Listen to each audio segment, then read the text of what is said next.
Hello everyone, welcome to Assetto Corsa Competizione round 8 out of 10 here for the 2SRL league server, whatever. I lost my words there, great.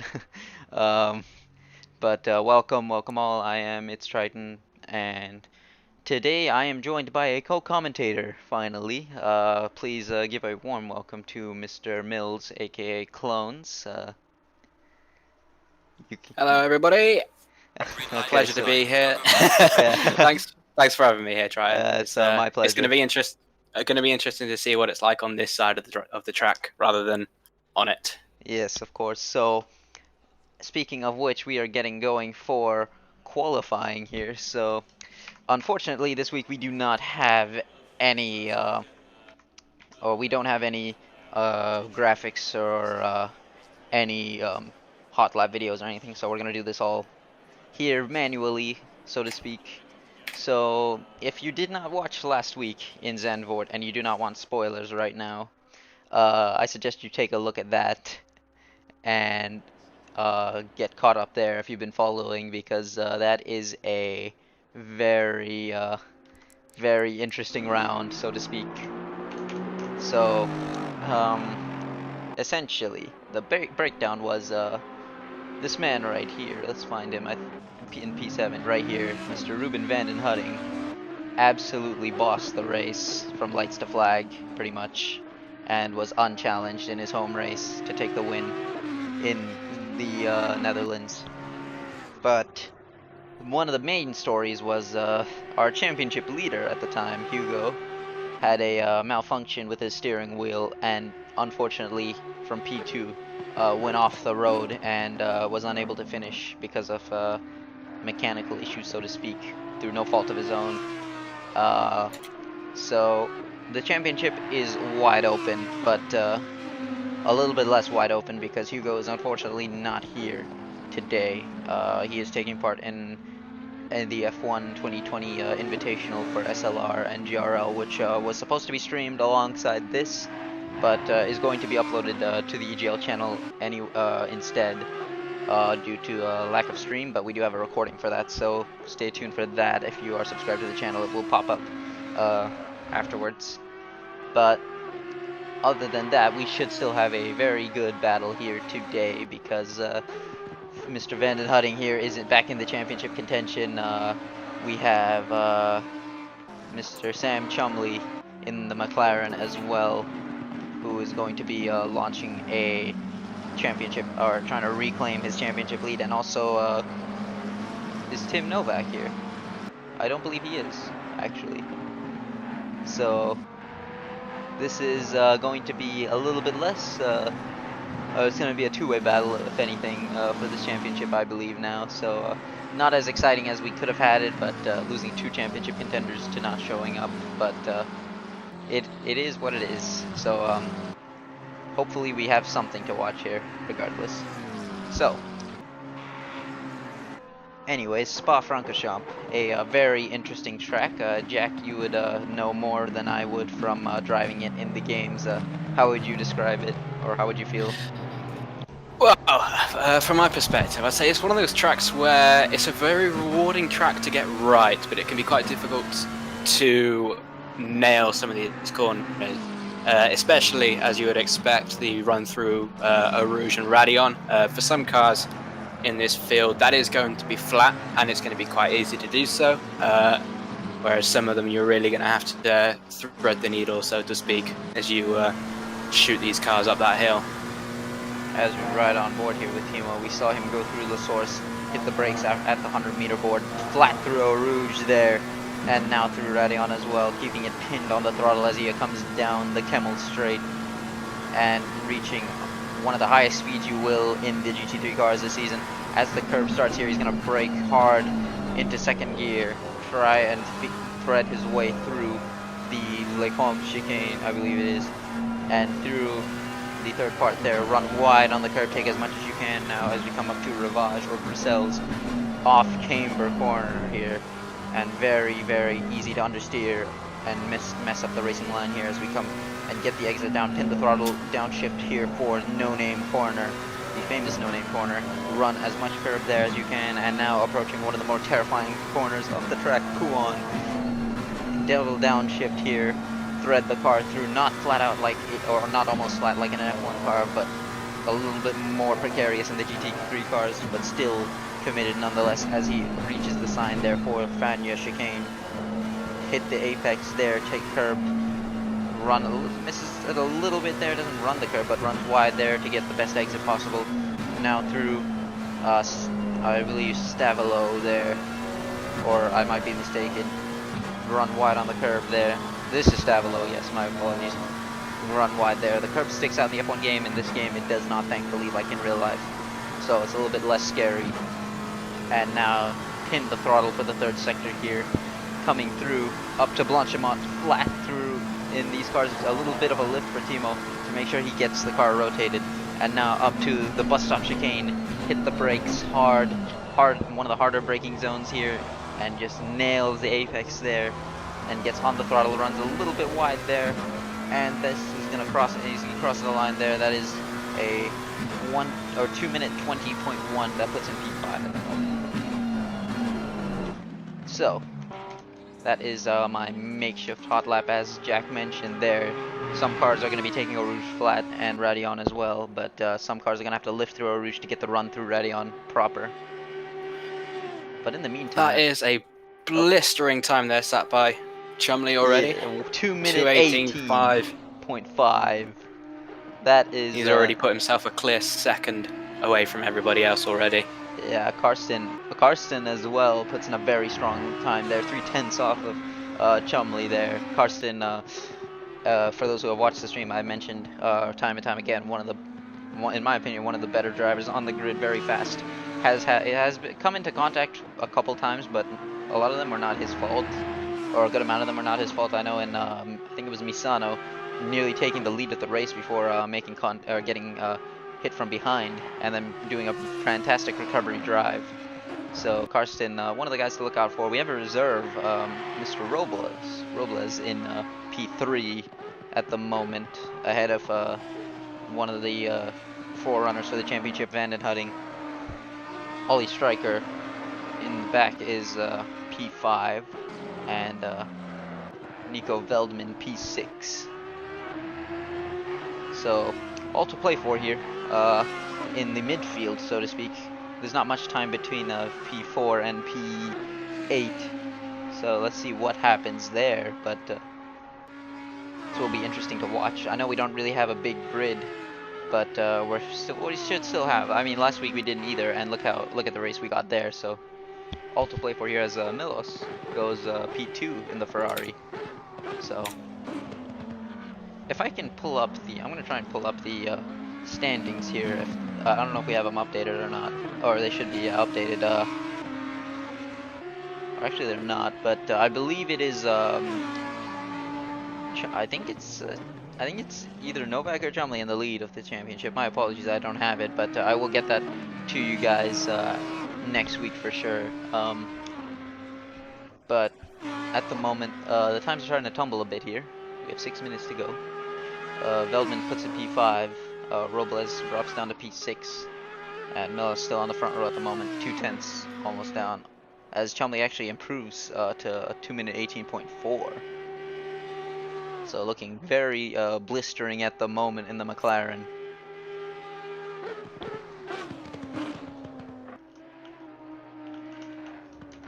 And at the meantime, if you can look up there on the top right screen, the track is now optimum. So this is going to be the best the track will be, I believe.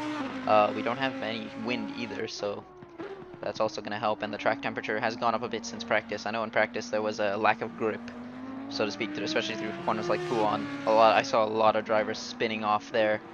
I don't know if it's the aero of the cars or the mechanical grip, but it did seem like there was very little grip through that corner, so something to watch out for in the race. So we're approaching the end of qualifying here. I believe people are going to be starting to get their runs in soon. Jack, if you could run me through the what these guys might be thinking here, because I know the gaps are starting to go a little bit back or a little bit lower. I would think that the strategy here is to just put it like, or just go all out for one lap. Even the guys at the bottom. Absolutely, yeah. Yeah, it tends to be the start of qualifying. You tend to want to put in more of a banker lap, so you try and push yourself. You maybe don't try as hard to nail those apexes as perfectly as you could do on the first run or two, just to make sure you get a decent lap time in there. You're probably pushing at sort of about 90% of what you know you can do. Whereas, yeah, if we're coming into like the last 5 minutes of qualifying, that's when the drivers are really going to start pushing themselves. They're going to try and find every bit of time they can, use every bit of part of this track that they possibly can, running wide on every curb they find pretty much, just to eke out that little tenth or so that could get them the edge on these positions. Ooh, dear, yeah. Speaking of which, as you mentioned there, eke out every 10th. Mihai Belascu there in the Audi, nearly sliding and losing the rear end, or losing the rear end and nearly sliding out of Puon there. So, like you said, they are going for it here. Um, let's see who's coming out. Everyone's coming out for their last runs, I think, soon. Chumley's into the pit, so he's probably gonna wait it out, let the track grip up a little bit more. Van den Hutting, meanwhile, if he wants to get on with his championship, he's won the last 2 rounds here in 2S ACC, trying to ignite a last-minute championship charge here, and is so far working out well for him. He's got 7/10 to make up. I don't know how good the Audi is here. I don't know how fast it is in a straight line. I know the McLaren is a bullet in a straight line from what I was told last week, and as well as the I believe it was the the Lambo. I know is very fast in a straight line, but yeah, the McLaren, from what I heard, especially in like Paul Ricard, like down Mistral straight, you can gain so much time on it. So hopefully, oh, and that's into the wall there for Van den Hutting. Up a ruse, trying to, like he said again, just putting it all into the lap there. Now he pits. He's still gonna have time to go again, but that was a sketch moment there. Luckily, just be lucky this is not real life, I guess, because that would hurt. Anyways, keep an eye out on him as everyone's starting to go out now. Veldman, Ollie Stricker, Tim Krusvar, all exiting the pits along with him. So, right on board with Sam Chumley here, one of the main championship protagonists this weekend, one of 2 who have shown up today, as he rides his McLaren through. I think he's on an in lap or on an out lap, so it's going to be going a bit slow actually. We'll go back off board. But we do have an interesting gap here, because I mean Chumley 6/10 ahead, so these guys have to dig very deep if they want to be getting anything out of this as the session goes on here. As we approach the end of the session, Milos, sitting a very strong P2, was a bit uncomfortable in qualifying. Talking with him earlier, he was struggling with grip. As speaking of struggling with grip, again Chumley sliding or losing the rear end a bit there, so also struggling. But we're gonna try and keep 2 eyes out on this as the guys go through these laps. I guess we'll ride on board with Chumley here because he's gonna have 1 shot at this. So Jack, if you can watch some of the guys behind cycle through it. Yeah, I've got my eye on Carsten at the moment. He couldn't improve on his last lap, but I know he's definitely one that could potentially sneak up on pole. So I'm gonna keep my eye on him for now, I think. Yeah, as I said, I mean the only thing, I believe he got his first podium last time out after a very strong drive. So let's see if he's able to keep that momentum going. Milos as well got his first podium of the season after a strong first season, struggled a bit this season, but now P2 last weekend out. Very, very, very convincing drive from him. Just was unable. The only person ahead of him was the man who's fighting for who's now trying to fight for the championship, Van den Hutting, and Milos now keeping that momentum going with P2 at the moment. So let's see if he's able to keep up with that, as we see Chumley gunning it now through Eau Rouge, flat there, as we saw again. Timo, the defending champion, who's not unfortunately going to be able to retain his championship mathematically now, making way for him through Radion there. So Chumley now spotting his braking, gives you a bit of a breather here. Camel straight, as he spots his braking very nicely there, threading his McLaren through Les Combes now, coming up to the off-camber corner of Rivage. Just got to be absolutely committed at this point. He is already on pole by a long shot, but he does want to improve even further because you don't know who's going to improve more from behind. These guys are high-quality drivers, of course, in this league, so you can never put it behind anyone to make a surprise here. And also, it is an hour-long race, so this is anyone's to play for here. It's running through Pouon there, very nice line at the moment there. Doesn't hit the apex to the max, but you don't really need to be doing that. You kind of widen it out, get the best straight line speed you can. As Karsten does cross the line, he's unable to improve. And Milos, at the moment, I think is still on a lap. I'm not certain, but we'll keep an eye out to see if he's able to improve any further. But right now, Chumley is looking good for pole position, unless Van den Hudding, Timo, or Milos have something to say about it. Timo right now P5 though, so good showing from him so far. Feldman is P7. Ollie Stricker into the pits, unable to improve. Most of these guys are unable to improve in the back, so this is all to play for here for P4, P1 if these guys can improve. So I believe Timo is not on a lap though, so. Mr. Costa has set quite a reasonable time. He's put himself up into P8. P8 for he him. Definitely seems to be doing quite well recently. He's definitely had a change of pace. Absolutely, as Chumley does cross the line and improves by a tenth of a second there. So 2 minute 18.1 is the pole time. Milos doesn't get to improve. It's all up to this man here, unless he is not on a lap. Van den Hudding, he is coming across the line here. He should be on a lap here, so let's see if he is able to improve. At the moment, he's going to be cutting it a bit close here. Tipsy crosses the line, he's P12. Pintado, I think, is still on a lap as well. Veldman as well should be, but I don't think he's going to be crossing the line soon. Let's see what Light Cruiser, aka Van den Hudding, can do. Goes a little bit wide through the first part of the bus stop, but then gets the second part done. Is this going to be an improvement? Can he get himself up the grid a bit? He just needs a little bit more time. He does not improve. So that is P4 for him. So Karsten does out-qualify him, as does Milos, P2 on the grid. So very strong showing from him. But that is our qualifying, I believe. Unless Mr. Pintado does not get to improve there. So very good job to Chumley for a brilliant pole time there. So here's our grid. So I guess we'll do a bit of a run through here, or a grid walk, so to speak, while we wait. We have Sam Chumley here, of course, pole position, and on the front row with him, Milos Martica in the Ferrari. We do know how fast that McLaren is in a straight line, though, so it's going to be a challenge for him to try and get that run up Eau Rouge. Alexander Karsten putting in another strong quality performance there in P3.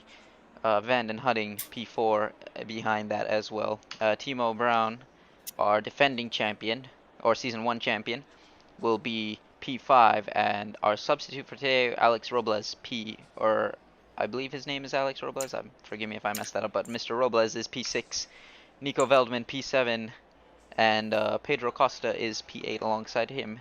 Antoine Olive, Karsten's teammate, in a P9, or sitting in P9 ahead of Ollie Stricker. Let's see how the top 10 get away from this, as behind that now Pintado in the Porsche P11, Tipsy behind him P12, Velasquez, another sub in P13, Marius Torres behind that in P14 ahead of his teammate Tim Krusevar, Jasper Smelt sitting P16 in the Porsche, Jack Biddell in P17, Bas Kessel unfortunately not having the best qualifying there in P18, and Davy Bremen, who serves a qualifying ban, is P19, so he was unable to set a time. So we have an exciting race for us here, Jack. This is going to be it's going to be very interesting first lap here, as all the cars are gaggled up here, as we're going to get going for the formation lap here in a bit. So absolutely. Hopefully we won't have a repeat of what happened in Season 1 at Spa. I can remember firsthand that was a very messy start, unfortunately. Absolutely. As we came down to Eau Rouge. Yeah, if you watch that loading screen we had there, and you saw that little bonk, so to speak, I'm forgetting who it was who did it, but That was not a wasn't a great start, so to speak. Let's just put it at that. I believe it was actually our pole sitter, Sam Chumley, that caused Oh, that. He had a, so yeah, it was a bit of an awkward gap. unfortunate, but You know. well, let's hope we don't have a repeat of that as we get ready to race here in Spa-Francorchamps. The championship fight is alive for these two guys here. Sam Chumley trying to get on with it here, try and reclaim his ground in the championship. Who's going to be the one to come out victorious here as we go green racing here in Spa-Francorchamps? Good start for Chumley, good start for Millis as well. They're going to try and go too wide into Eau Rouge, but Millis slots in behind in the back there. And so far, they get away cleanly this year. Around as Millis actually spins, so I might have taken that back. Everyone is going into each other there in the back as well. And that is what we were fearing. So Timo and Millis making contact there. Oh, and there's further accidents further back in the field. Oh yeah, we're seeing more there. Jeff Smelt Smelt, spinning Pintado, around. Belascu all going off. So once again, like it was last year, Kessel as well off. There are 7 cars off the road here. Antoine Olive, Belascu, Pintado, Milos, and Olive's out of the race already. All coming to blows here. So dreadful start there. Van der Hutting though, this is worked into his hands because he gets back ahead of everyone, so he doesn't have to make up any ground there. Karsten loses out to him as well, so he stays in P3, but Chumley getting away rapidly now because of that. So Milos causing mayhem there, unfortunately losing the rear up Eau Rouge. Massive disaster. There is massive damage to some of these guys. Timo's got big damage there in the back. Belascu's got big damage. Milos has some damage there as well. Pintado as well has damage. Jasper Smelt might have some in the back there as well. Marius Torres has some. So Davey Bremen from last place, keeping his nose clean and up into P11, and Jack Bedell with a strong start there as well. So everyone making up ground here in the front, but everyone in the back has absolutely lost it. So a crazy start there to round 8 here. So Robles and Ollie Stryker now kind of falling off the back of Karsten 2 seconds there. So the front 3 all within each other now. So let's see who is going to come out on front there, because Van der Hutting looks very fast at the moment. But yeah, it's still looking quite tight further on as we go back though. Let's just say the top 3, they've all pulled themselves a gap, but if you go further back, 4 to 8th, 9th, it's still looking pretty close and tight together. So I believe Stricker's gone wide there. Oh yeah, he's into the round side of Costa there. They're 4 wide right now. 3 wide there. Crusoe trying to make his way through. Veldman gets past them, so he's up in a P5. So good start from him. And that's contact there, Tipsy. These guys, they have. So Tipsy once again, as we call him, 4-1 does not go, unfortunately. As we call him, 2SRL Kenny, once again getting into the wars there.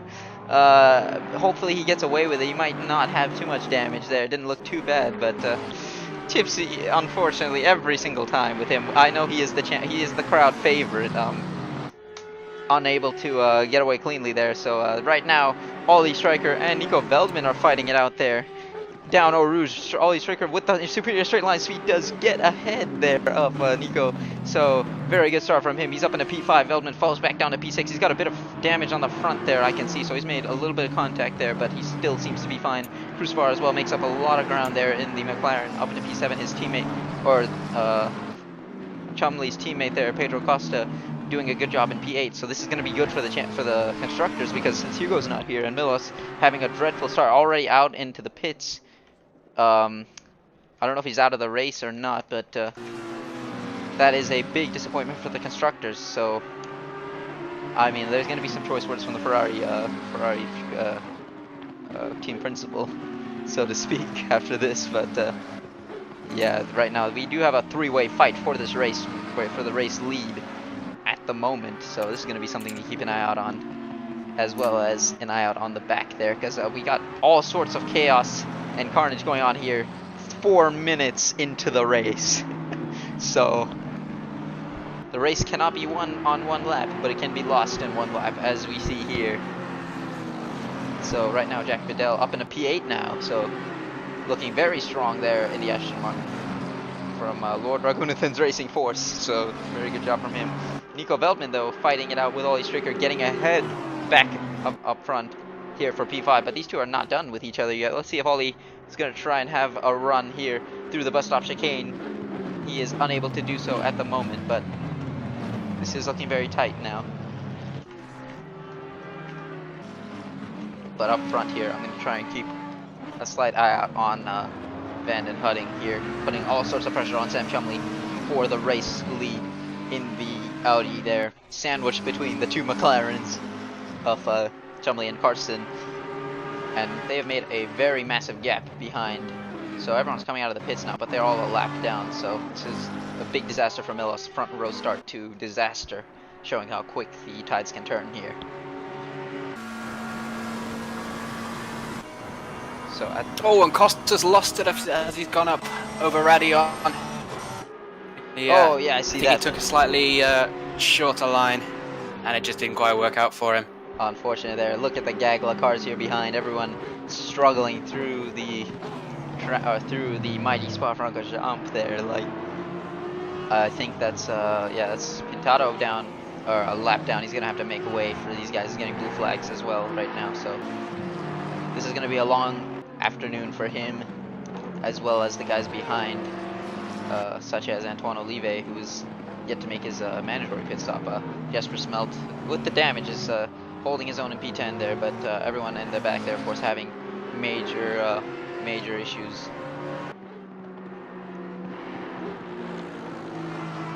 So up front here, Belgian starting to pull a gap now to Ollie Stricker, trying to, he's 6 seconds behind, 7 seconds behind Robles after being caught in the wars there though. So Robles, our substitute for today, or one of our subs, is very strong looking today. So a very good performance so far from him. And he's just got to keep it clean, and he'll claim some very good points and a very good result that he can be happy with. But up front here, I think we're going to have some side-by-side action for the lead here soon, because look at Ruben van den Hudding trying to get his way past Sam Chumley. He's all over the back of the McLaren, trying to find a gap that may or may not exist. Let's see if he's able to get it here through the bus stop chicane. He is unable to do so.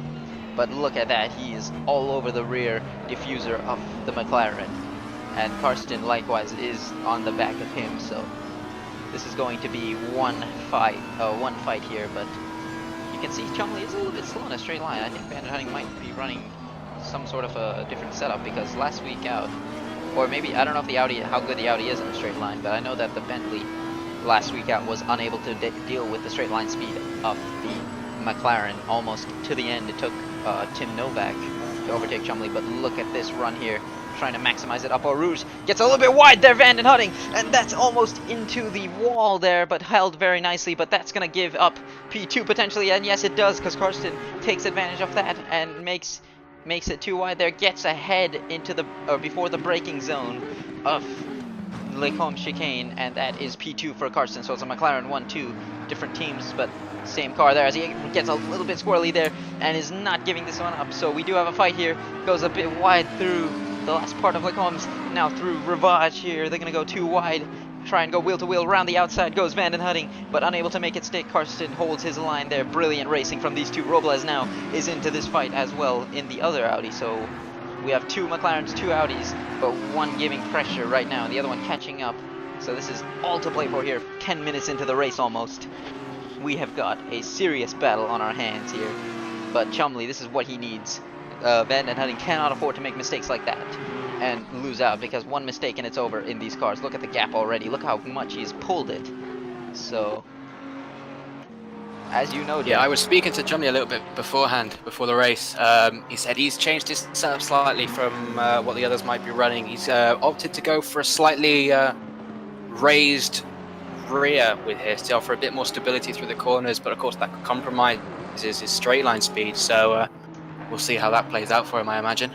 Yeah, at the moment it does seem to be working out well. He's keeping his own, keeping it clean. He's 2 seconds up the road, and Karsten and Van den Hudding are going to be resuming their battle. So Chumley in a prime position for this championship fight. So right now in the back, after all the mayhem and all the carnage there, seems as though we have a little bit, it's calmed down a little bit, but the battle up front is still taking place. Van den Hudding, looking like he was going to have a run at P1, now is fallen back to P3 and 2 seconds off the lead. So just goes to show, like I was saying earlier, as Veldman and Stricker actually going to the pits now. So I think they might have damage or something, or they might just be trying an unorthodox strategy here. The front of Veldsman's Astons does look a little bit worse for wear, so maybe they've had a little bit of arguments at the start. I wasn't quite sure who got tangled up in that, so. Yeah, I saw a little bit of interesting barging around there in the back. I know everyone trying to make their way through the carnage. So those two might be opting for an early pit strategy here. Maybe the tires don't die out as much, but Jasper Smelt right now running P8 with a very damaged Porsche is coming under pressure from Jack Bedell, who's driving a phenomenal race so far, keeping his nose clean, keeping out of trouble, and a little bit of damage actually, so I may have to mark my words, but he did manage to get away from it, so he might have just, again, a lot of these guys have damage simply from getting caught in the mayhem. So, going to be a very interesting racing afternoon for some of these guys. But yeah, as I said, one mistake from these guys, a slight mistake at that, and it is all over. So, you know very well that, or you would know, I know, from racing. I do indeed, yes. I mean, from racing in these, that because you have more experience in this than I do, that if you can make the slightest mistake, get a little bit of opposite lock, just a little bit, and that's enough to end your whole afternoon, in terms of just like ending the fight there. As we got yellow somewhere, so I wonder what that's. Yeah, I've certainly had my fair share of accidents and crashes on this game, as plenty of people in this league will tell you. It's unfortunate. I know. I mean, I did my first ever ACC race the other weekend in the SimGrid Enduro, and it was. I mean, I was kind of trying to just keep it clean since I am new to it. The guy behind me began to push. I know there was a Ferrari who made a mistake, quite a big mistake. So we were able to jump him in the pit stops, or in the first switchover with Hugo, and. When I got into the car, or when he was in the car, it was about a 5-second gap up front or something to the Ferrari, but then he spun out or something. It was like 6 seconds when I got into the car, he was behind, and then he made another mistake, and it was like 7 seconds, and he was not catching up because he was just making those mistakes. So up in the back, Ollie and Veldman, I think Veldman getting a little bit sideways, losing out a bit. Maybe, I think it was from the repairs, but he's behind Ollie Stryker now. But yeah, right now Bremen, I think somebody's gone to the pits. I don't see who, but Bremen moves up in a P10 there somehow. I think somebody has gone in. Tipsy up in the P9 now, but still has to make his stop, of course. So he will drop a bit when he makes it. Bremen though is starting to catch up to Tipsy, who is unfortunately not having a perfect week race. A perfect race, I know, getting spun around there. But as we call him, I think you are well aware of it. The 2SRL Kenny from the yeah, he's definitely unfortunate in some of our races. Very clean racer in himself, but unfortunately tends to quite get tangled in other people's misfortunes. So. Yeah, very unfortunate. I do rate Tipsy very highly, though. Regardless, I know he is he's a brilliant racer, and he is holding his own. He is not going to give up either. I know Tipsy does not want to give up. Last weekend out, he didn't give up after getting into the wars, and this time out, I'm sure he won't either. And this will hopefully pay off like it did last week. He was able to claim a small haul of points from it. So let's see if he's able to do the same. So. Up front, Vanden Hudding's unable to get back up and gain that position. He lost on Karsten there as Marius Taurus makes way with the blue flags there for the top 4. And there's quite a gap there, so the pit stop might come in handy here soon. I know this is one of the longest pit lanes because you have to take... in F1, you will only be taking this first part into La Source. So you basically just... the pit exit is right here as Vanden Hudding is coming up to right there. But instead you see it go longer, since this is the GT Enduro pit lane. It goes all the way up through Eau Rouge, up Radion here. As you can see, the pit exit lines there. So a bit different for those who are coming from watching F1, but it is interesting nonetheless. Actually, makes it a little bit more complicated exiting the pits.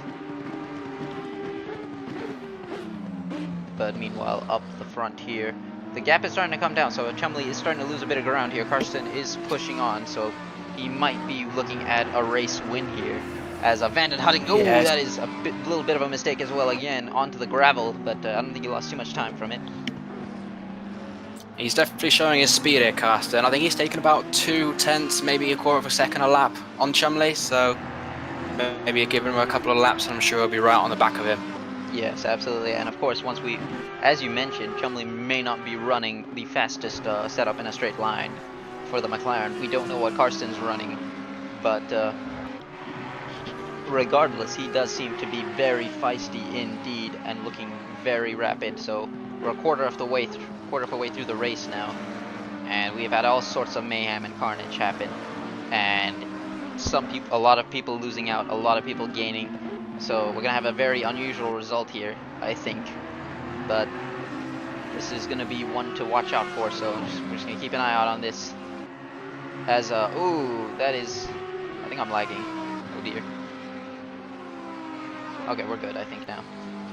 But yeah, it looked like Van den Hutting went off the road there. My apologies for that. So stream does seem to be good at the moment, so we should be good. Yeah, this gap definitely seems to be tumbling as they come into the bus stop chicane. It's now apparently less than 3/4 of a second, so I don't know if Chumley's made a mistake or if Karsten is just that quick. It might be the latter, because I've noticed he's pulling a decent sized gap on Van den Hutting behind him. Yeah, that's increased to 1.4 seconds now, hasn't it? Yeah, Van den Hutting is making a bit of he's starting to lose a little bit of time here, starting to make a couple of mistakes here and there, trying to push the car, but right now, Karsten... Yeah, he's maybe just pushing it a little bit too hard. Yeah, but Karsten right now looks absolutely rapid, so let's see what he can do with this. Same chassis, same car, so same straight line speed. So this is going to be down to driver, or this is going to be down to the driver here who's going to get the best exit out of the corner possible. Not to say that the other cars, of course, that anyone has an advantage or anything, but in this case it is more equal than anything, since this is the same racing car. So you can see through the corners, Karsten is very confident here, looking very smooth, very controlled. Chumley as well. We know from last week that Chumley is not a guy to crack under pressure, though. He held on absolutely brilliantly for 25 straight minutes, which a lot of racing car drivers, or a lot of sim racing drivers out there would not be able to handle that. Or only the best can handle that, only some of the top ones. So that just shows the skill in this league. These guys are not ones to crack under pressure. So solid racing, solid driving from all of this. So let's see if Karsten is able to put the pressure on enough, or if he's able to get a move done like Tim Novak was able to last week.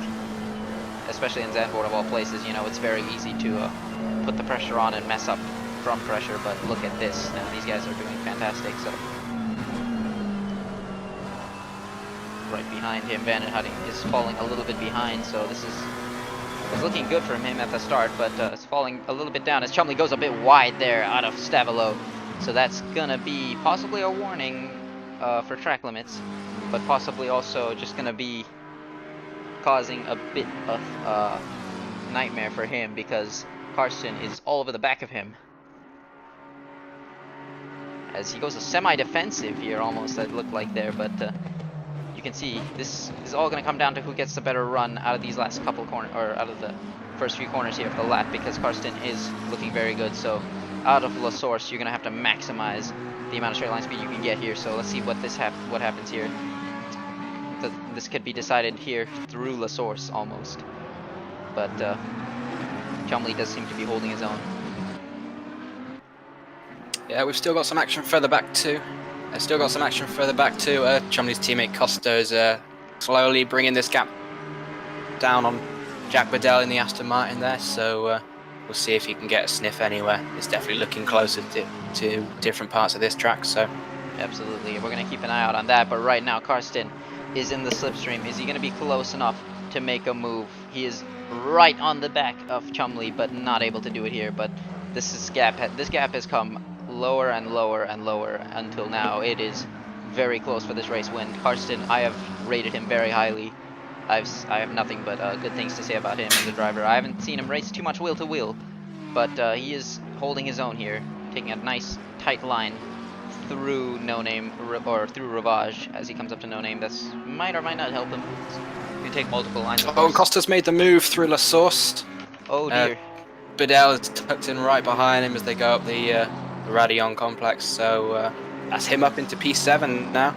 Very good That should be job really from... good for their constructors. Absolutely. They're going to be taking the lead of the constructors at the moment. The gap was only a few points between the Ferraris of Milos and Hugo and the McLarens at Barrel Roll Racing. So mission win now. Grazie Ragazzi might be losing their constructors title here because both cars are not in the points. So Milos might be getting in the points because Antoine Olive has yet to pit, and there is still mayhem up front that could happen.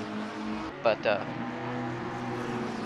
right in the back, Ollie Stricker is coming back under pressure from Nico Veldman, who's trying to have a look down the inside of him there. But we're gonna ride up here because I think we might have a change of leadership very soon, as we're almost approaching the halfway mark. So a lot of excitement going on in this race. This has been a thriller, so to speak, Jack. And we're not even done yet, and there's still stuff to play for here. So Chumley does not get a very good exit actually out of the bus stop chicane, so this might actually be the run here as Van den Hutting does come into the pits to try and get the undercut. So a couple things to watch out here for. Chumley is going to be under pressure here from Karsten here as he goes down the inside into turn 1. Chumley does give the switchback here. He's going to be trying to make the run up Eau Rouge. He's going to be trying to go wheel to wheel with him through the, oh dear, through this. Yeah, and he does actually get the switchback, so this is very good racing from them. They're going to go wheel to wheel into Eau Rouge, but no, they're not, because Chumley does get the move back.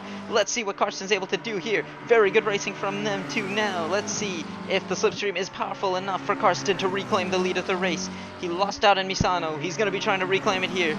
Chumley does hold on very brilliantly, gets the switch back and gets the exit up Eau Rouge through Radion and holds it. That is fantastic right there. Round of applause to Sam Chumley there, showing how good of a racer he can be with a brilliant switchback move.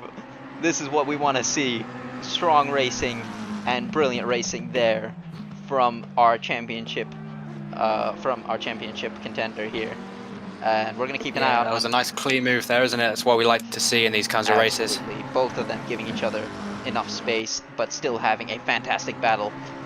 And that is what we want to see. That is the kind of stuff that defines racing there. So Van den Hutting, though, is going to be trying the undercut here. He has a decent gap. I believe he might end up coming out behind Costa, though. So actually, he doesn't. He's got a bit of a gap here, I think. So Tipsy might come up behind him, though. Or yeah, let's see where he is. So he's going to be a little bit back in the order there, of course, because this is a very large pit exit.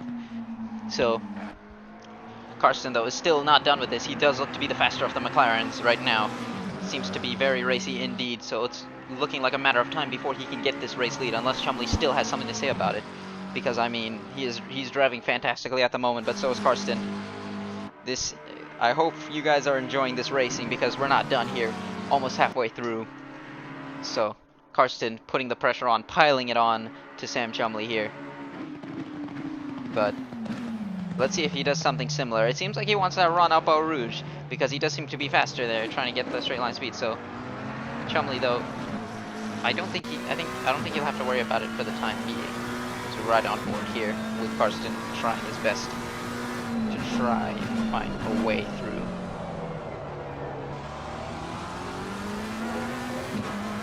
But up the gap there is starting to come up, so he doesn't get the best exit there out of Eau Rouge. These guys are going on another lap, so Van den Hutting might come into play here if he's able to make this undercut work.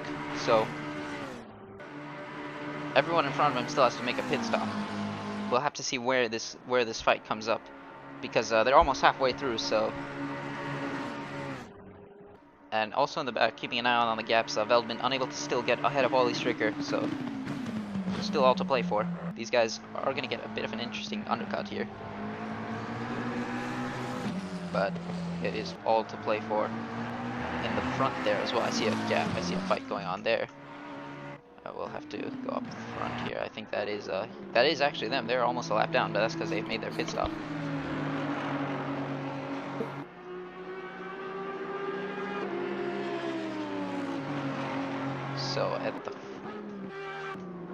So Ollie holding on very well. his brother Kimi still unfortunately unable to show back up. I think he is on vacation, so I think he might be back soon, hopefully. Or that's what we're all hoping, because I want to see more drivers here, more action. Means more action. Even though we had 19 drivers, and that was quite a lot in the beginning half of this race. As we go back, try and get back to the leaders. Karsten's still... Yeah, Karsten's definitely not giving up here still. He's still right on the back of Chumley as they go through Stavelo and Paul Frere. Still putting the pressure on, but this is... I think they might end up into the pits here soon, because I don't believe you get free tire choice in this, if you're... Right? You don't get free tire choice when you qualify that high, right? Or... No, it's a fresh set of tires. There's no lock-ins like there are in F1. Okay. So then these guys did start on those. So let's see what they do now here. They are both coming into the pits. So this is going to be... We're going to keep an eye out on Vanden Hutting here as he comes down through the beginning of the lap. Because keep in mind, it may look like there's a big gap that he... But this is a very long pit lane, so that's the explanation for that. So Robles does take the lead for the moment, but the provision, not the net lead of the race. I think we've had some issues here for Veldme. He seems to have dropped back off the back of Ollie. I think I caught a glimpse. He went wide as they went through the bus stop chicane. That might explain why he's dropped back. It's 2.5 seconds now, so... Yeah, he's, again, like I mentioned, you can a little mistake is all you need. Is all somebody needs in these cars, because there is not much of a leeway. You don't have much leeway with it. So keep an eye out here on Vanden Hutting as he comes through Fania chicane, trying his best to run that McLaren, or that not McLaren, the Audi around the Spa-Francorchamps in order to reclaim P2 or even try and get the lead. He was looking like he could fight for it, very racy in the beginning, but made a slight mistake off Eau Rouge, and that was enough to lose it out and release Karsten into a potential race winning position, as he is all over the back of Chumley before the pits, or he was all over the back of him before the pit stops. So still riding on board here, see where he comes out there. This is going to be a bit close potentially, because he's had 2 laps extra or so on them, but his tires are not going to be as well suited, although I don't know if it'll make much of a difference, as I can see them there coming out of the pits past La Source. If you look on the mini map there, let's see where these guys are coming out now. Karsten and Chumley now running up the pits. Actually, Karsten having a slower pit stop, so he's fallen well down the order here, and actually I think he's going to get jumped here by Vanden Hutting. Chumley though is well ahead. Where's Vanden Hutting? He's actually very far behind. So he's had some issues. He might have gotten some repairs or something. But a slow pit stop for both Karsten and Vanden Hutting. So Karsten does stay ahead, and Chumley is absolutely gone. So some things happened back there. So this might play into Robles' hands if he can have a clean pit stop, but I don't know if he has damage or not. But I am uncertain of what happened there. It's a big disappointment there, because Karsten looked like he could be challenging for this race win, but now it looks like he might be struggling behind. So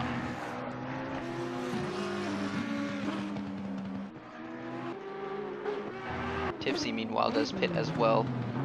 Ollie and Nico move up to P6 and 7 respectively. I believe this is a net P5 and 6. So we'll see where they come out. Crucivar is into the pits as well. So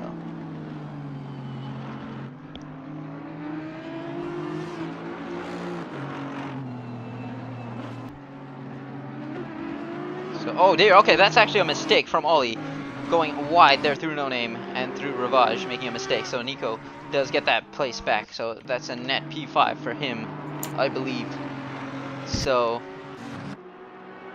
good job to him getting the move, but that's unfortunate to Ollie. He's looking very fast though, so let's see if he's able to reclaim it, because he looks very racy in the Audi himself.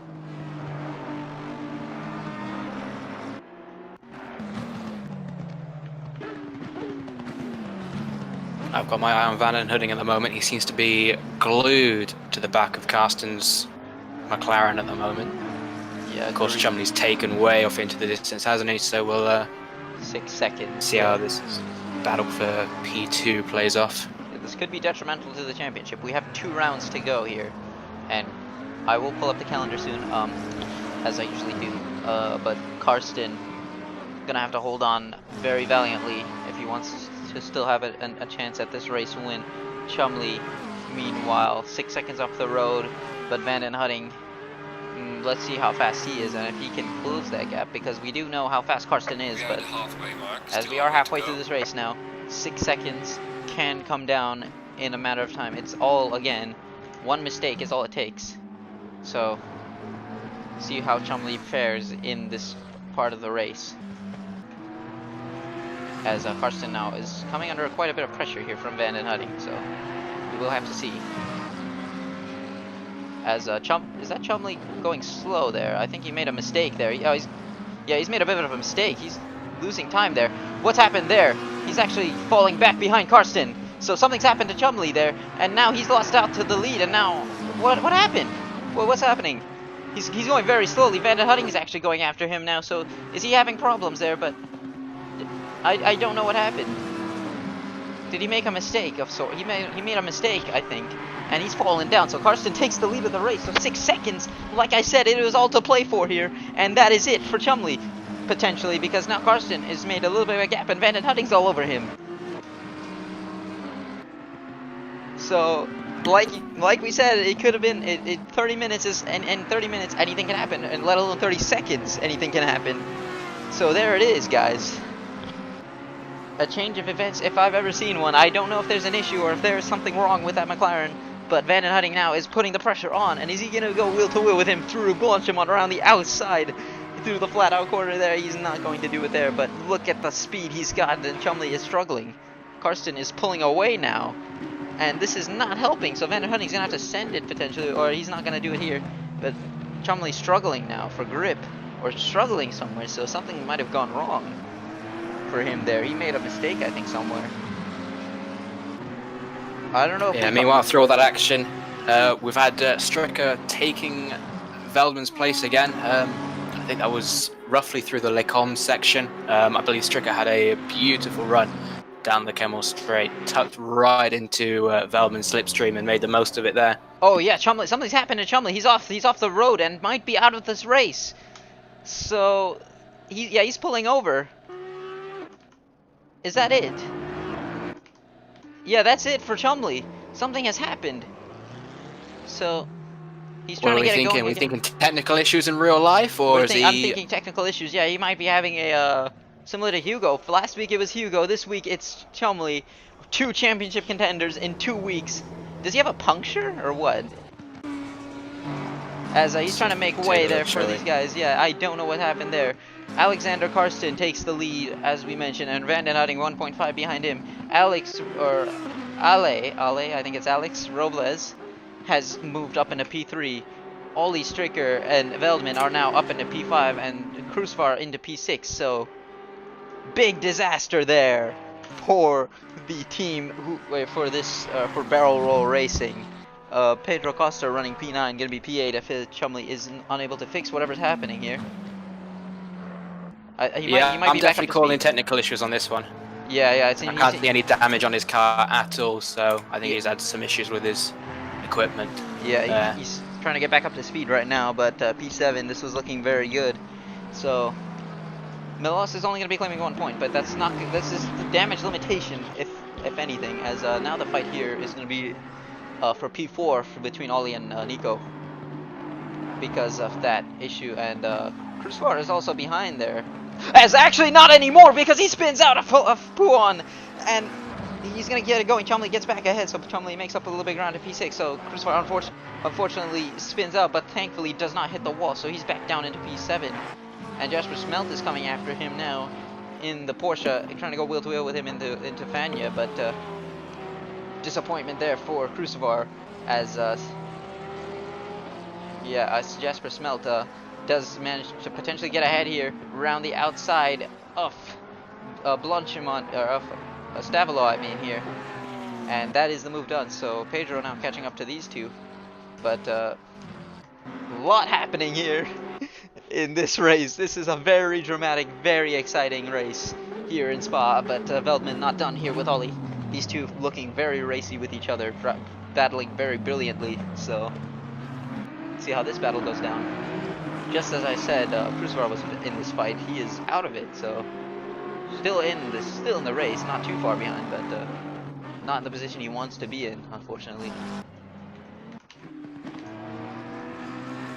Meanwhile, Karsten stretching his elbows, Veldman trying to extend, or trying to get his muscle his way through, but unable to do so at the moment. Krusvar still trying to reclaim P7 from Jasper Smelt, so thankfully not too much damage on his car, potentially maybe a little bit of tire temperature is going to be fluctuating a bit, but he can get that under control.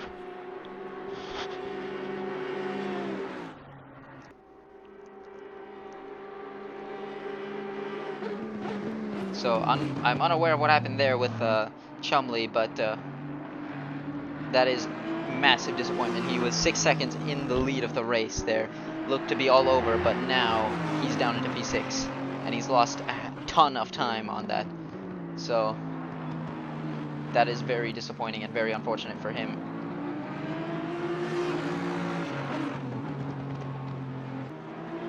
But this is looking good for Veldman and Ollie, or for the Stricker, or the Audi of Ollie Stricker and Nico Veldman in his Aston Martin. These two fighting very strongly, trying to find their way through each other, but moving back and forth between P4 and 5, or now P4 and 5, fighting it and swapping positions here and there.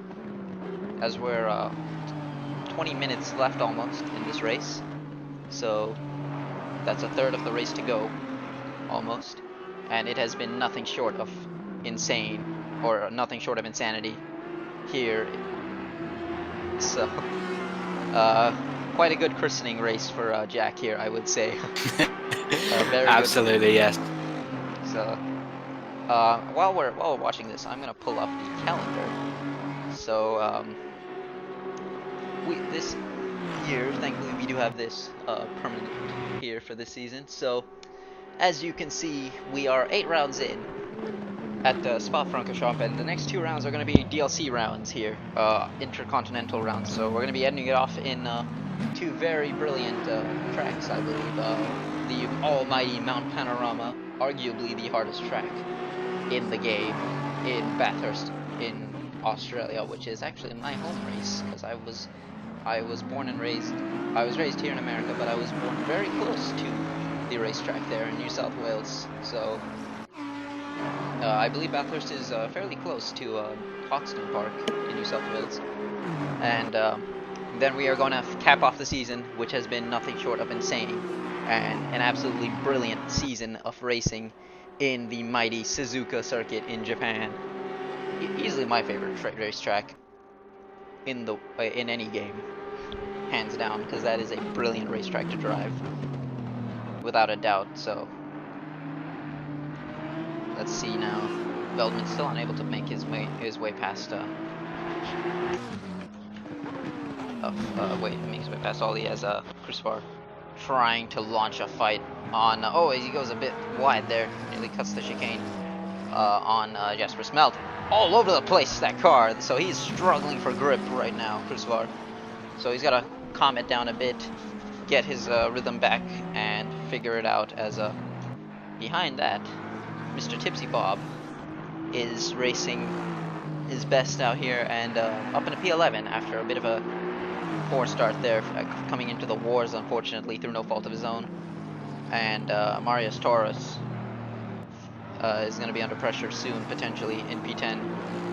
So we will have to see who is going to fight it out here, who's going to be the one doing their best. But let's see. The gap up front is starting to extend. Bandit Hunting unable to make it a hat trick at the moment. Robles behind that 6 seconds, unable to catch up there. So Ollie Stricker, meanwhile, still holding on to Veldman, but doing his best. So things have kind of calmed down besides this, Jack, as it does. But while we're here, what do you think? I think at this point it is just a matter of bringing it home for some of these guys. because it's not worth fighting it Yeah, out. for some of them. For Yeah. some of them, definitely, I will have to agree with you on that. I've been keeping an eye on our previous leader, Chumley, as he's trying to regain everything. I believe he's taken a second and a half out of the gap between himself and Veldman ahead of him on track in just this lap alone. So I believe this two-way fight for fourth place with Veldman and Stricker is soon to become a three-way fight as Chumley joins in from the back. Yeah, he is rapid again, so he's hopefully, or thankfully, sorted out whatever issues he had there, but that's still going to be a dent to his championship fighting regardless. This will play into Novak's hands and Hugo's hands a little bit, but I mean, Van der Houtting's still up there in P2, so I believe he's in P4, but he's probably going to be taking the championship lead into the last couple of rounds here, so we'll see how Definitely Stricker... wouldn't surprise me, no. Yeah, let's see how Stricker holds it here. This is up to him now. This is going to be a three-car train, as you said, Jack, and it is going to be a straight fight for this because we see how fast Chumley is, and we know how fast the McLaren is in a straight line compared to these cars. So we'll have to see who has got the bigger elbows, of course. Yeah, and of course, Chumley made that later pit stop compared to Stricker and Veldman. I believe they pitted in the first 10 minutes or so, so their tires are going to be I reckon screaming. tyre wear could be coming into play for those two, so that could explain part of Chumley's speed. Absolutely. We know how, and we also, I mean, just his raw pace in general. Just look how fast he is. Oh, of course, yes. That's going to be, yeah, he's already, as you said, a second and a half or so out of them that lap. Look at this, he's already right on the back of them. So 1.8 it was there, now it's probably under a second. Because look at the gap here, he is right on them. So 7/10 as it is, so this might actually be back down to 5th and 6th for Nico and Ollie. So, and there's an 11-second gap behind them for P6 or P7 with Jasper Smelt and Crusoe. So, see how this goes out for them as Nico tries to have a look, scare Ollie offline, but of course these guys are top tier drivers. They're not going to really fall for that trick. Very old but effective trick, where I've been trying it out myself in F1 a little bit more to try and make my way through. But at the moment it is not working out. But this is coming down now. This is a three-way fight now for sure. See how Sam is able to hold it here. Yeah, this could play into Stricker's hands a little bit if Veldman can defend Chumley for It's a bit long wide enough. there through Eau Rouge. Might have gotten a warning for that as he tries to go down the inside here. Nico tries to hold it on the inside, but now it's going to turn to the outside, and look at the straight line speed that Chumley's got. Late on the brakes goes Chumley round the outside, and he gets the move done and gets ahead in the braking zone.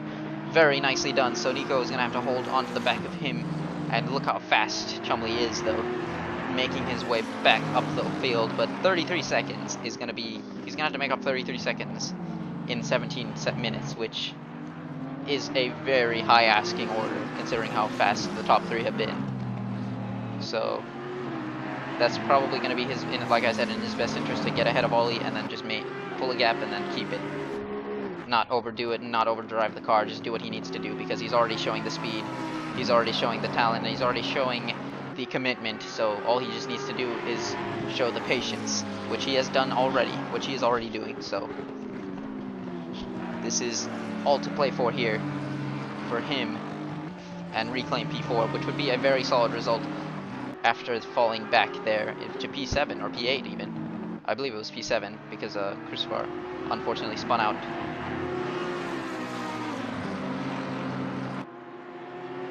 But right now, yeah, I think this might be the move here because look how slow Ollie is compared to Sam. And he is absolutely gunning it now. Or trying to gun it. But it doesn't really seem like he's going to be able to get the move done here through Stavelot. Or through Blanchimont, I mean. As he runs wide there. And he's going to have to lift off there, yeah. And is he actually getting the move done there off the track? That's a bit interesting. I don't know what they'll have to say about that, but... I don't know if that was four wheels off the track when he got that, but he did go wide there and force his way through, but he does get the move regardless. I would call it questionable, I think is the word we're looking for there, Triton. Yeah, very questionable move, but it's done regardless. So let's go back here, see what's happening here. Pintado, after being in the wars, is on the back of Davy Bremen, who served his qualifying ban, has made up a lot of ground, but is falling back down now to P13. But still, regardless, it is a decent recovery. But they're going to go wheel to wheel, the two Porsches, through Stavelo, or through Blanchimont, I mean, again. I don't think that's the place to do it. Yeah, Pintado not really trying to go for it there, backing off a bit. Bremen holding his line, and now Pintado going to have to slot in and try and get the move done through Eau Rouge, or Radion potentially, or down the start finish straight into La Source. But he does seem to be a bit far back, so let's see.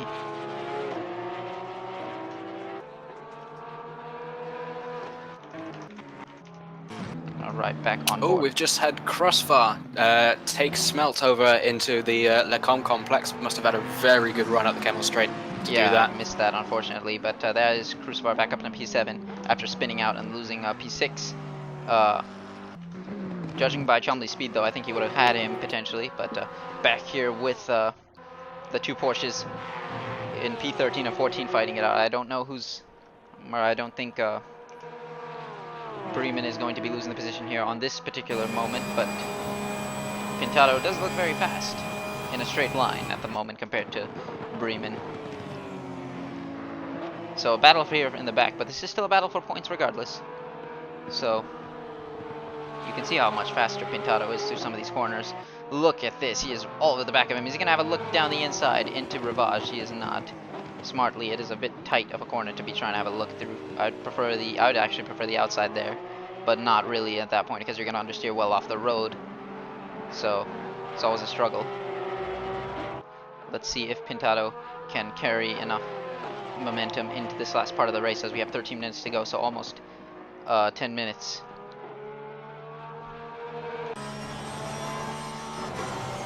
Because he runs a bit wide there through on the exit of Fuon.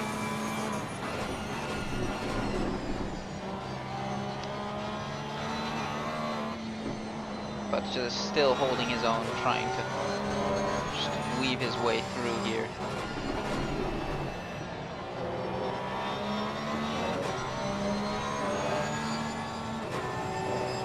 But now this might be a good run here. On Stavelo, coming up again through Blanchimont, like last lap, he had a good run here. Bremen does not seem to be very fast through some of these corners, but seems to be holding his own slightly in a straight line. But it's all a matter of Pintado just managing this properly and not... oh, he runs a bit wide there, so just needs to manage the exit properly. Bremen, a little bit all over the place on the track there, but keeping it ahead. I don't know if that's just lag or not, but Pintado does not seem to be very good through these slow speed corners, so...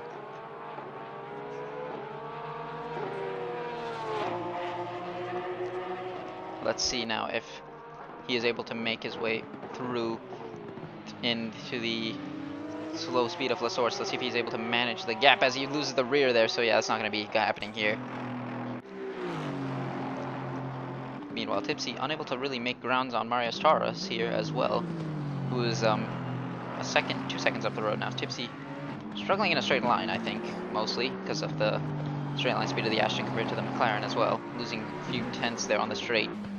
And Pedro Costa in the back there struggling a little bit as well, but has a fairly decent gap, so he doesn't have to worry, just has to bring it home. So the main fights are going on here. P13, 14, and then P5 and P6. Yeah, Velden still stayed right on the back of Stricker, really. I don't think that Chumley coming through has really affected their battle too much. He shows that pace advantage between him and the two racers here, so I wonder if they'll be able to do anything in the last 10 minutes. Whether Veldman's going to go for another late dive like he did in Kialami, or whether Stricker's going to hold him off. I know Nico is a very patient racer until the end, so I wouldn't put it past him. He's just kind of waiting, biding his time potentially here. It's 5 tenths now, but Ollie is holding on very well. They've been holding on fairly decently. Chumley's not pulling the gap I thought he would pull, but they're kind of holding on and doing their best. 2 seconds right now. If the stewards do have a look at that, a little incident of Chumley going off the road to pass Ollie, then that might actually come back to bite him here, so we will have to see how this goes out.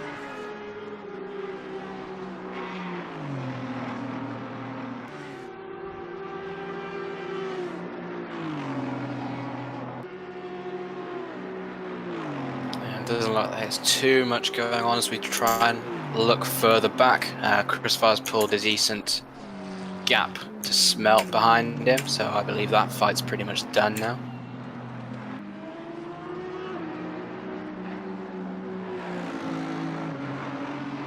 Oh yeah, now Nico goes a little bit wide. Yeah, 1 second is the gap. It's still coming down though, so auto play 4 here, but this is not working out for him. 10 minutes to go though, so still got some time in his hands to play with here.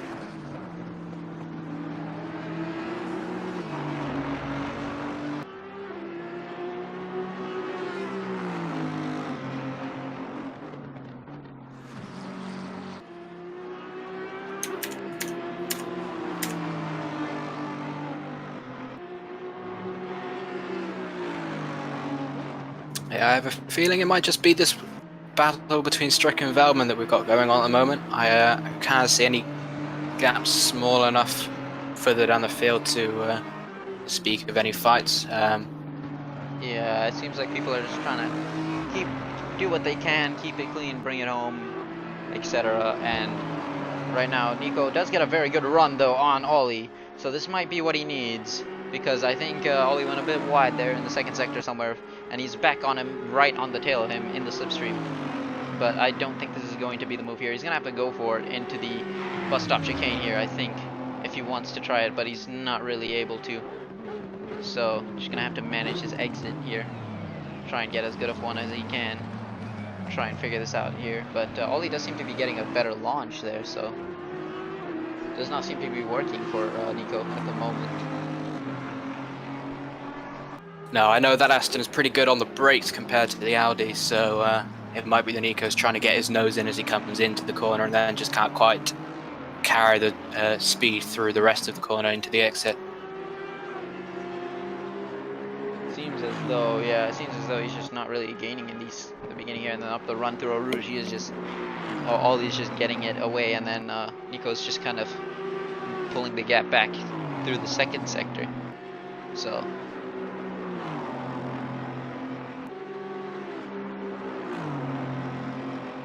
we have 8 minutes to go here, and Karsten has absolutely pulled a massive gap now, 6.5 seconds up front, and Van den Hutting unable to catch up to him. As Pedro Acosta gets a drive-through penalty for, and that's pretty much it for him, because track limits, I believe. So that is very unfortunate. So yeah, that's not what you want to see on a circuit like Spa, like you've mentioned before. That 2-minute pit lane. That pit lane is brutal when you don't have to take your pit stop. Yeah, I think it's like 2 minutes or something, or like a minute. I would definitely believe you if you told me that. I can't quite know what it is myself, but I know it is very. It definitely long. feels like an eternity when you're driving down it. I can tell you that for sure. Yeah, I mean with the pit stop, it's probably like 2 minutes. It's probably like I'm thinking a minute and a half pit lane. So he's gonna lose all those positions. So that's gonna put Taurus up P9, Tipsy up into P11. And that's going to help out for the constructors as well, because that is a big deal for them, because, I mean, Milos is only in P15, but he might gain a couple points out of that, and then Chumley is P4, so he's going to gain a handful. But still not what you want to see, because that's just going to be a disaster for their constructors in terms of that, because who knows what will happen in the last 2 rounds. I'm keeping one eye on the reserve, Alex Robles, at the moment. As you said, Karsten's pulling a massive gap on Van den Hutting, but it seems to be that Alex is pulling back the other way, trying to catch up onto the back end of Rubens. So I'm wondering if we might have a last-minute battle if he can keep this pace up. Yeah, we have about 3 laps to go, so that's probably as much. That's all the time he's going to be having to do it. So let's see if he's able to make it work here, as once again, Veldman is struggling through the first part of this lap to try and get his way up to Ollie Stricker. Right here with the leader, let's watch him for a bit, because he is doing a stellar job. As I mentioned, he is a very strong racer, been very good as the season has progressed. Had a bit of a struggle, I believe it was in Laguna, when I started to notice how good he began to be, and he's just absolutely delivering the good results. He had a poor race in Misano after nearly taking the lead of the race into lap 1, but then getting spun around through no fault of his own, and recovering all the way from last place up into P4 on the line even. So it was a brilliant race from him, and then claiming his first podium last time out in Zandvoort due to Hugo's misfortune. So now here he is with a race win after his first podium potentially.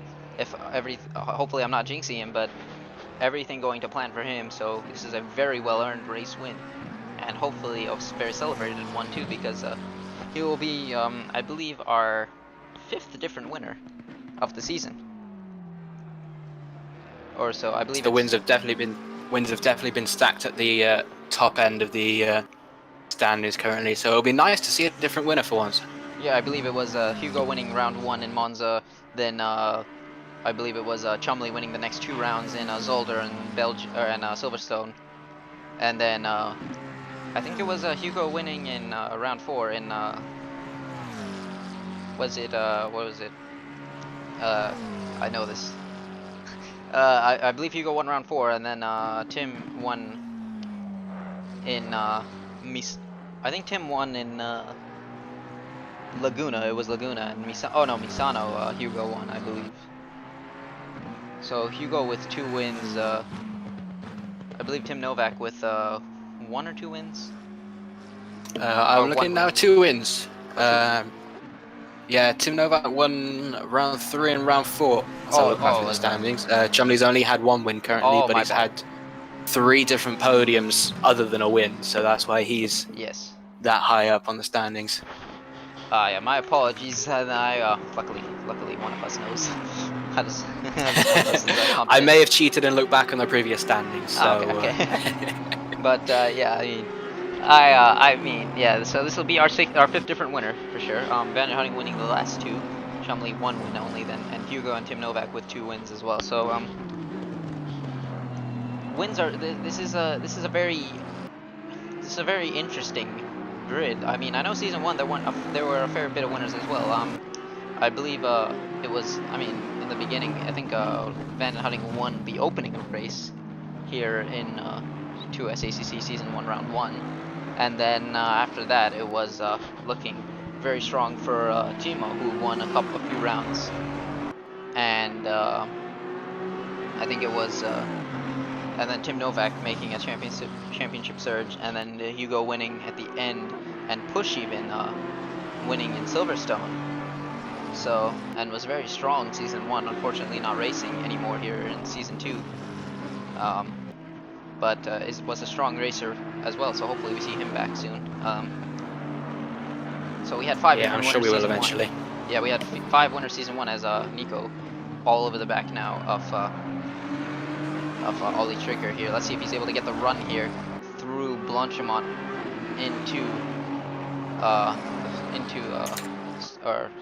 Stavelo into Blanchimont, sorry. I keep mixing them up, but it does seem like he is struggling through the first sector here, and then through bus stop chicane. He's not really getting the run here, as he's got 1 more lap to do this, I believe. Because, yeah, this is do or die now. This is going to be the last lap of the race here.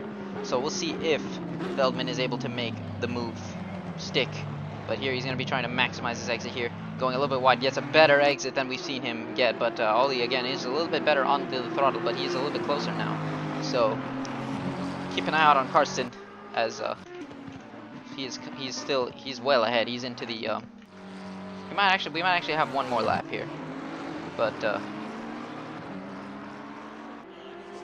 we'll have to see.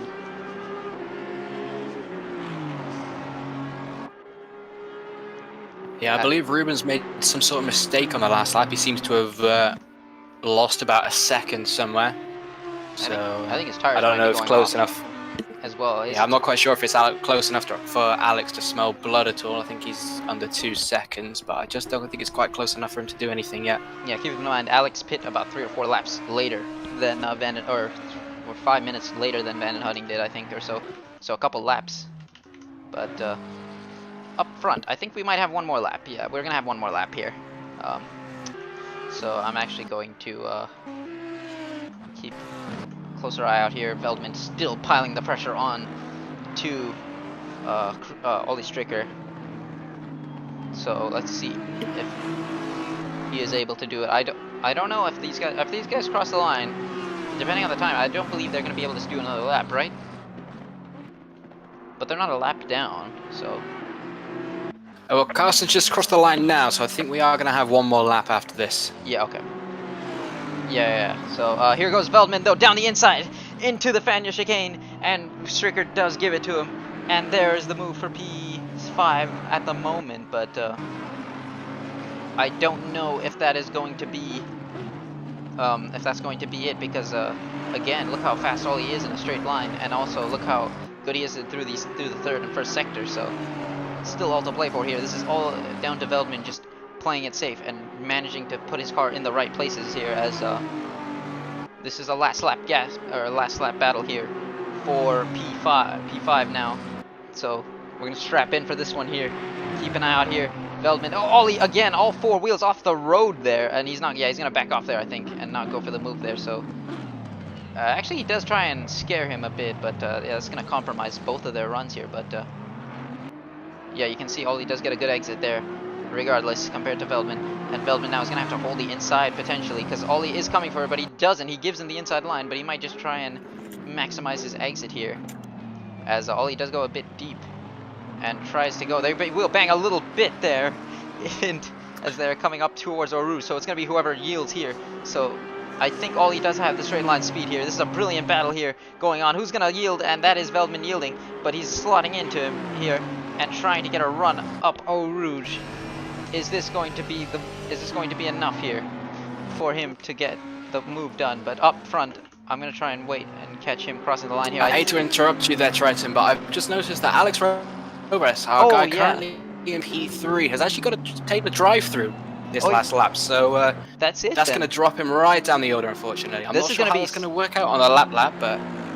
Yeah, I don't know how that's going to be, but Veldman's still fighting it out here as I try and... I can't switch it off here. Veldman tries to feed around the outside here, but meanwhile up front here, I'm going to keep an eye out on this. I know if you can keep an eye out on the battle there and make sure nothing happens there. There's a battle there with Pintado and Costa, but coming across the line here to win for the first time in the Assetto Corsa Competizione, driving an absolutely amazing race. He has shown massive improvement over the season, is Alexander Karsten, to take his first win in Assetto Corsa Competizione.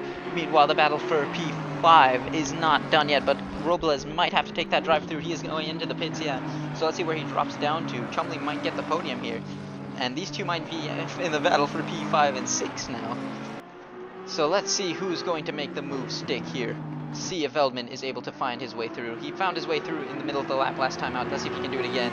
Up through. Oh, it's just 30 seconds are going to add to his time, actually. So, since he was unable to take it.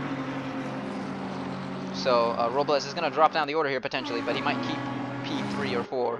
I don't know what the gap was between Chumley. So, let's see. I think that might be enough for P4, at least. But let's see if he keeps P3 from that. He does keep P3 by just 3 seconds, so it all worked out in the end, but just about. So I think Ollie is going to hold on to P5 here, so driving very brilliantly. Nico does unfortunately not get that move done for him, but very strong driving from these two, very brilliant driving, and congrats there to Ollie. That was very cutthroat, very well managed there, as the rest of the guys are going to be coming across the line here. Very disappointing for Timo and Antoine Olive coming across the line there, not scoring points, so I know Timo's not going to be happy with himself with that. Crucible crosses the line, P8, Marius Torres is going to be P9, and Tipsy reclaiming P10 there, so regardless of what happened there, I am proud of Tipsy for the nice P10, good points for their constructors. Jack Bedell driving a solid race as well. I know he struggled a bit, but bringing it home, very calm, very clean racing, P10 or P11, and Milos P12, so gaining some points here onto the back onto this the constructors there. So not as bad as it could have been for mission win Grazie Ragazzi Racing. So that is our race here, but we're not done here yet because we do have a battle for this last position here. Let's see if Pintado is gonna go for a dive on Bremen here, because these two have been battling it all out here. As they make contact there at the end. I don't know what happened there. Whoever's fault that was. So oh, that was nasty to see. I'm not sure there. They ran out of time too, so I don't know what the verdict is gonna be on with that, but regardless, that is That'll be we'll an have to see. interesting discussion, definitely. That is our race there, and what a race we had. I am lightheaded, but yeah, I talked nonstop there. I didn't even have I barely had time to get any water or anything, which I was encouraged to do before, but here I am. That was fantastic racing, and I am in shock. That was probably one of the best races of the season, if not the best race of the season. So I'm gonna let him know that. Yeah, that was an absolute perfect race for me to come into as my first day to commentating. There was action from start to finish across the track, so that was perfect to see. Absolutely. Timo says that was indeed hell of a race. I think if we can, I'll definitely be interested to see if we can get Chumley in for an Yeah, interview. I want Chumley as well. After of course, I'm sure we'll interview our race winner first.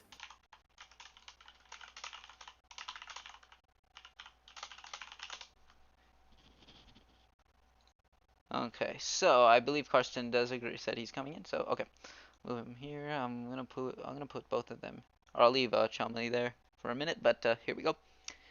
And now we have here our race winner from today, Mr. Alexander Karsten. What a drive and what a result. Congratulations. Yeah, thank you very much, man. That was, yeah. That was a weird race. Yeah, it was. Yeah, I don't know what happened to Chumley there. Do you know what happened? Yeah, he had some problems with his wheel and his pedals, actually. Ah, so we were right then, I think, yeah. Yeah, no, I was very sad that he had some problems because he and I were having a very nice battle. And then coming out of when we went into the pits, I actually wanted to go for the undercut. But I decided to go into the pits as well. But I lost so much time in the pits. I lost like 6 seconds. And after coming out of the pits, I had Van and Hudding really close to me. It was like a half a second behind me all of a sudden. And then Chumley's pedal and steering wheel it all went to shit for him, which was very unfortunate for him. And yeah, like after that I took P1, and after that I was just driving my own pace, and I seemed to be pretty consistent and fast today, so it turned out really well. I think, yeah, I mean, you drove very consistently. A lot of people were making mistakes, and a lot of people were struggling. I think you drove solidly, and I've been saying throughout the season, I've been keeping an eye on your pace. It's just been going up and up and up, and now that's pretty much caps it off there, which is a solid result from you. So congratulations to you. Jack, do you have anything you want to add? I was just curious to know what happened in that pit stop, Alex. I think watching it from an outside perspective, it looks so painful to go in with such a short gap and then come out, and Sam was practically miles ahead on track. Can you give us a bit of insight maybe onto what happened there? Yeah, well, I feel like I feel like it was also a bit of the camera position because Chumley I was practically almost inside Chumley, and I had some problems spotting my pit box because Kessel was parked in the box that was in front of my box, and Chumley had to stop. Well, he had to stop quite far ahead, but he was literally right in front of me, so I had some trouble spotting that, so I had to switch camera. And I feel like that cost me a good 2 seconds, actually. But then, yeah, it just took very long for the pit crew to actually start working on my car, which was very unfortunate. So I'm gonna have to figure that out for the next races. Yeah, the box isn't very clear on the best of times. I can tell you that from a racer's perspective, and it's nice enough to teleport you if you don't get it quite lined up, but it still takes that little bit of time, doesn't it? Yeah, definitely. Either way, I mean, I haven't had any experience with the pit lane, thankfully. But anyway, I mean, a little bit of luck played into it, both ways. I mean, there was bad luck with the pits and then good luck with the race. But regardless, I mean, you can't. I mean, your pace in the beginning. I mean, the way you were fighting with Chumley, which was, by the way, very, very well done with the fights between both of you. Pretty much showed that you deserve to win this race regardless. So congratulations again, and you enjoy that one. So Thank you very much. I will move you back in. Thank you for joining us, and you enjoy Cheers. your night. Yep. Cheers. Yes. So, Bye bye. now let's bring or I'll bring Chumley in. So give him a warning. So there we go. Hello, Sam. Hello. That is very unfortunate. The issues there. Yeah. Do you want to know what happened? What exactly happened? We know an idea though, but My throttle bugged. oh, So I was coming on the back straight one of the laps, and I was going through full throttle, but in the game it only said 80% or something like that. So, and then it just kept bugging out, like kept going 0, 100, 0, 100. So I had to like maneuver my wheel, so I had to take it off my desk, all while racing, and plug it back in, or like fiddle around with the wire. Which is why I was so slow for like a minute or whatever. that's. I mean, that reminded me of the enduro on or a couple weeks ago in Monza on the last, like literally through the second Lesmo of the last my last lap or my end lap, my steering wheel shut off. The wheelbase was working, but the steering wheel Yeah. itself malfunctioned and stopped working because there was an issue with my drivers. And so I was parked there on the racing line, and like people were just having to like go around me, and I was like desperately trying to fix it, and it took me like 30 seconds. Yeah, So- it was so annoying, but it is what it is. I'm still leading the championship, I think. Also, was getting one to, other thing. Do you remember, like a while ago, if you cut a drive-through at the end, it used to add 80 seconds, It added but now 30. apparently it only adds 30, Yeah. which is what happened with P3, whoever the reserve. Yeah, is. Robles. Yeah, that's just annoying, but you know, Yeah, it's whatever. a little Yeah, bit. I was getting some serious Silverstone flashbacks when I saw you driving slowly there, Sam. I thought you'd fat fingered it and turned the engine off again.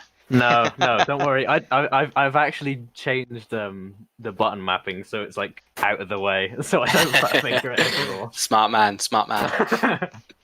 Well, regardless, I hope you enjoy the rest of your night. I know that's not the result you wanted, but there's still 2 rounds to play for Whatever. here for you. So good luck with that. Well, that's and, the thing. I don't know if I'm gonna be here for Suzuka. Oh my So- goodness. Okay. So yeah, we're basically just losing everyone here, it seems. Yeah. Yeah, Hugo didn't show up, Tim didn't show up, and now you, and next thing you know, it's gonna be like, yeah, Ruben's not gonna be showing up. It's just, yeah. I mean, if Ruben doesn't show up, then it would at least be somewhat balanced. Yeah, I guess. But anyways, I mean, we're gonna have to ban him for one race just to make it even. But regardless, it's a shame to hear, but good recovery anyways, and sorry to hear about the issues, but good job managing it, and yeah, you enjoy the rest of your night. So Yeah. Thank you. You too, man. so that pretty much covers it, I think, for us today. A very, very, very solid race in terms of viewing. Very fun to watch that. Very interesting, very dramatic. All sorts of mayhems, like Zandvoort. Except this is basically Zandvoort, but with overtaking, I guess. If you watched that one last week. But yeah, that is going to be it. Oh, we have the provisional standings here. So Vandenhutting does. I'm gonna download it here. Oh, that's a very interesting. Yeah. That's very close to the top Yeah, it is between very close Van here, and so- Hooding and Chamley. Yeah, we're gonna pull it up here. Let's try and get it. If I can, there we go. It's not really loading, so let's get this. It's gonna give me a quick second. So if you have anything you want to say to the stream, Jack, while I do this. I can talk them through it briefly, what it looks like from our perspective. Interestingly, Hugo, who missed this race, he keeps his podium currently as we move into the final 2 races. He sat there quite a large gap from Chumley and Ruben, but of course, as you've just heard, Chumley said that he's missing the next race. So if you guys can come back for that, then that could easily bring him into the fight. Let's see if I have it here. I should have. I'll do the driver standings just for now. So there we go. Here are the driver standings. So as you can see, Ruben van Hunting is taking the lead now of the drivers here with that solid result. So the last few races have been very solid from him. Chumley is, as you said, P2, but 2 points only behind. So 2 rounds to go, all to play for here. Hugo, after missing today, is 21 points behind, or 23 points behind the lead. Tim Novak is another 25. So if Tim Novak needs to basically win the next 2 rounds to win this championship if he wants to have any shot at it. Everyone else behind is unable to do it. So this is gonna be a bit. It's gonna be a bit touch and go for him. Veldman as well. I think he might be out of it if it's 50 points. Oh no, he's actually into it too. But if he has to win, and everyone has to DNF. So this is gonna be very, very. It's gonna be a bit close here for the standings, or for this championship. So you guys are in for a treat if you guys have been watching this. It's gonna be a bit, or it's gonna be very, very exciting to see who's gonna come out on top here. So be sure to tune in for that. I'm gonna exit out of this here, but yeah, if you guys enjoyed this stream, be sure to subscribe and check out the EGL channel. We have SLR tiers 1 through 4 and 2S tier 3 through 1 coming up this week, and we have the invitational event coming up on the channel that will be uploaded as a VOD or a VOD later on today. So be sure to tune in for that. Thank you all very much for watching. I am It's Triton, and joined with me is Mr. Clones, aka Jack.